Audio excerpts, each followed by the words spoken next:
করো, বলো না গো কার দরবারে গিয়ে আমি আবার মাপ চাই? তুমি ছাড়া তো আমাদের মালিক নেই। আল্লাহ তুমি মাপ না করলে আমি কার দরবারে গিয়া দ্বারস্থ হব?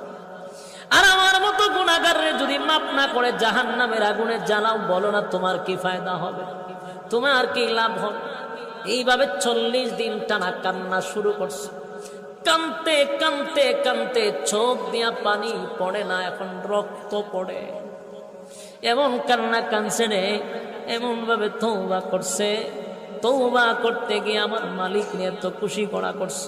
কালতে কালতে কঙ্কাল হয়ে গেছে, চোখ দিয়া পানি পড়ে না, এখন রক্ত পড়ে। শুধু গুনার উপরে লজ্জিত হইয়া সাহাবায়ে কেরাম গিয়া ওই সাহাবীরে নিয়ে আসলেন নবীজির সামনে।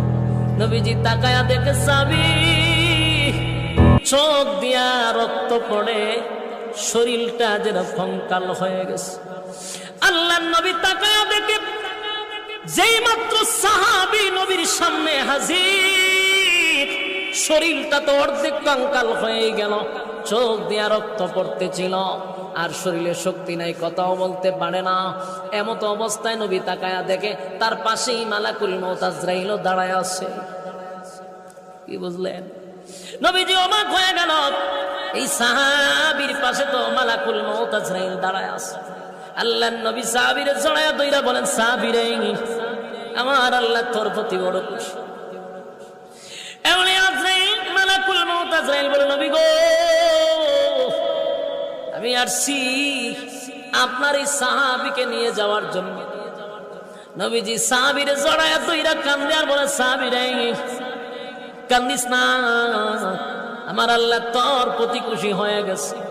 এই মুহূর্তে মালাকুল মউত আজরাইল তোরে নিতে আসছে, জীবনের জন্য দুনিয়া থেকে বিদায় হয়ে যাবে। ওই সাহাবীর মনের মধ্যে কষ্ট নাই,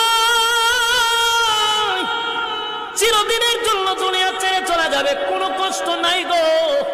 শুধু নবীর দিকে মুস্কি হাসি দিয়া বলে, নবী গো একটা বারের জন্য বলেন না আমার আল্লাহ কেমন মাফ করছে। সুবহানাল্লাহ, বাড়ি দিয়া বলে। মালাকুল মউত আজরাইল চলে আসছে, নবীজি তার কানে জানাইছে যে মালাকুল মউত আজরাইল আসছে তোমারে নেওয়ার জন্য, হচ্ছে এইদিকে কোনো চিন্তা নেই।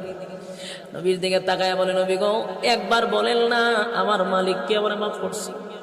আল্লাহর নবী বলেন, সাহাবীরে তোর জীবনের সমস্ত গুনাহ আমার আল্লাহ মাফ করে নিষ্পাপ বানায়া দিছে। সাহাবী বলে, আমার আর কোনো দুঃখ নাই, আমি যাওয়ার জন্য